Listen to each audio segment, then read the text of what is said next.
Now, these pumpkins are entirely voluntary. We don't plant them. They come almost every year.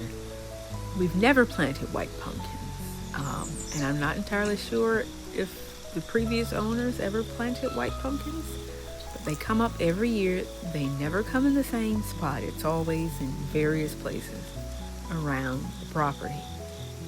But most of the time, every single year, we get voluntary pumpkins. And I usually do something with them because they are so pretty. This pumpkin vine was one of the longest I've actually ever seen. It stretched in two directions. And as you can see, these pumpkins are not quite ready just yet. But the vine had actually rooted itself into the ground. So where it originated had actually kind of withered away. Hi, Anderson. That's Honey Anderson, by the way. He's our resident troublemaker. Anyway, I did clip 2 of the pumpkins. So let's head in the kitchen and bake a pie.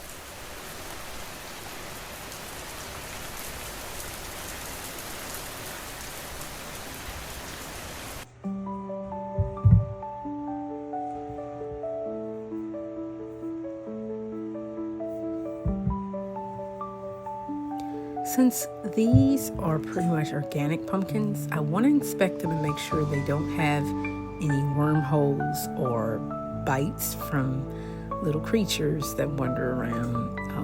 Sometimes they can take a little nip out of veggies, so just inspect them and make sure your pumpkin doesn't have any holes or little bites. I did not use the largest pumpkin. I'm actually using the smallest one because I'm just making one pie. And this actually is the perfect size for one pie.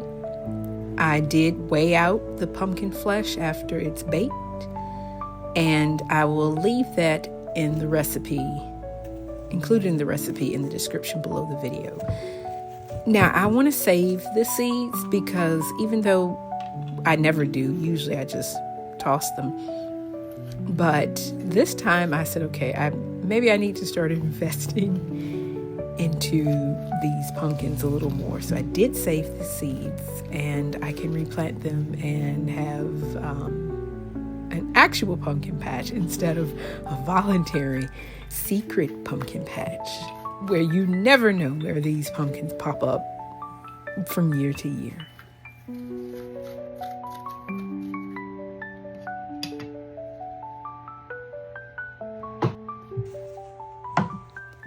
I roast the pumpkin halves at 350 degrees for about an hour to an hour and a half. It does take some time. You can do them in an Instant Pot or a steamer basket.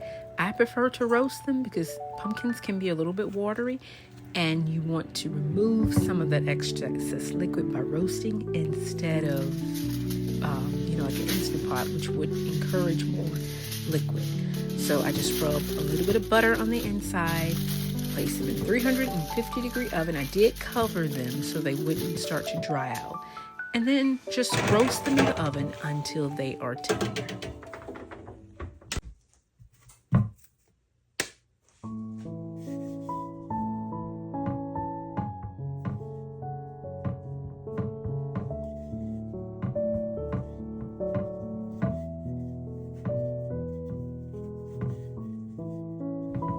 I'm using my all butter pie crust recipe. It's also on my channel if you want the recipe. The full recipe and video is on my channel. It's a high fat crust made with high-fat European butter. I use Danish creamery, which is my favorite. It has a butter fat content of 83%. You can use Kerrygold. You can use Vermont creamery. I prefer Danish creamery. It has an excellent flavor and really give you a very rich, buttery flavor. The pie crust doesn't have to be a blank vehicle for the filling. It can have and should have really good flavor itself. This is what gives you a very good pie. So not just half of it or part of it is delicious. The entire pie, every slice should be equally delicious.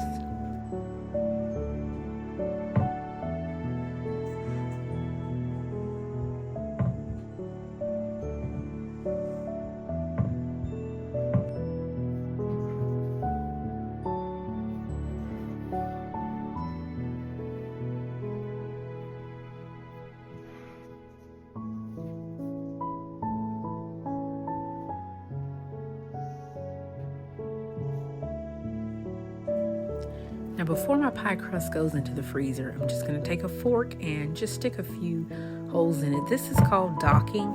It helps prevent your pastry from puffing up when you blind bake it in the oven. And I'm going to freeze it until it is solid frozen.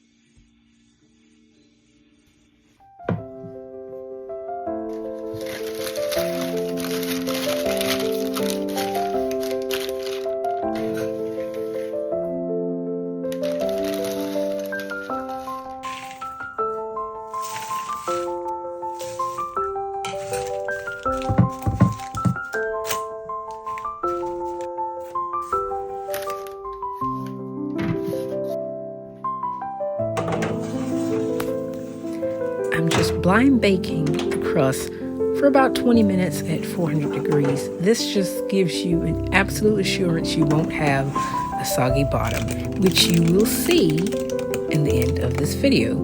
There will be no soggy bottoms. Now the pumpkins are out of the oven. They are tender. They have gotten a little caramelized. I'm just going to take a spoon and scoop out the filling.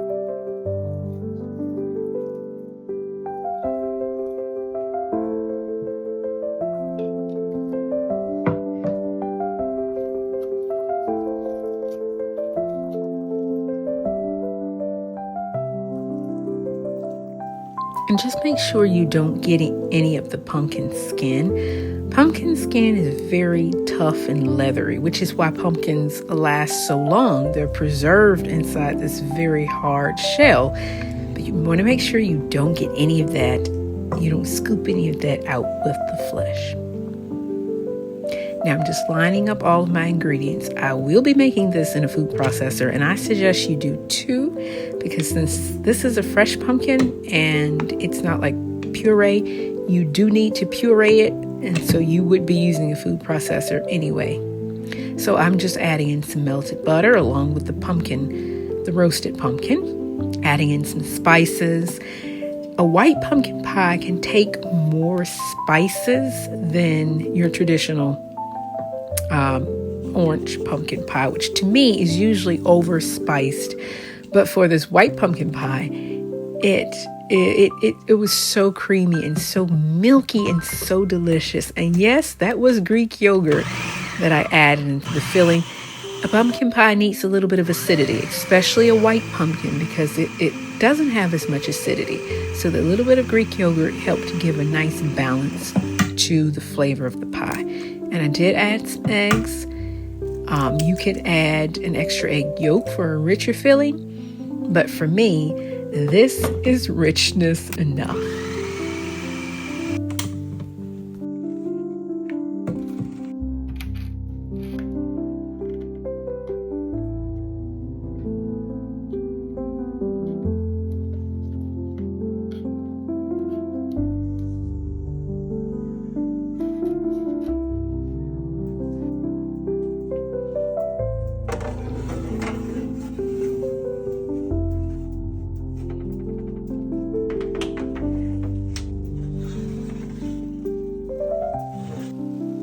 Oh, thank you, Jesus. Look at that beautiful pie.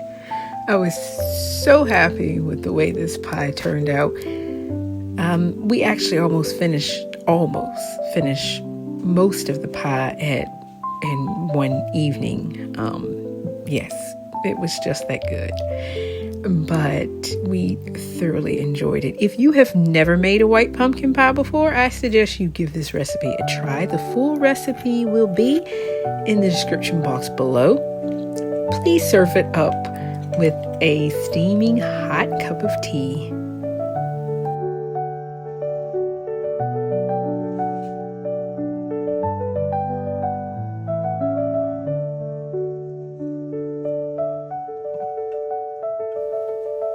I love these little vintage teapots. I have 3 of them. I bought them on a shopping trip one day with my mother. I saw them. We both went, oh no, we've got to get these. They are so cute. Now here is the bottom of your pie crust. No soggy bottoms.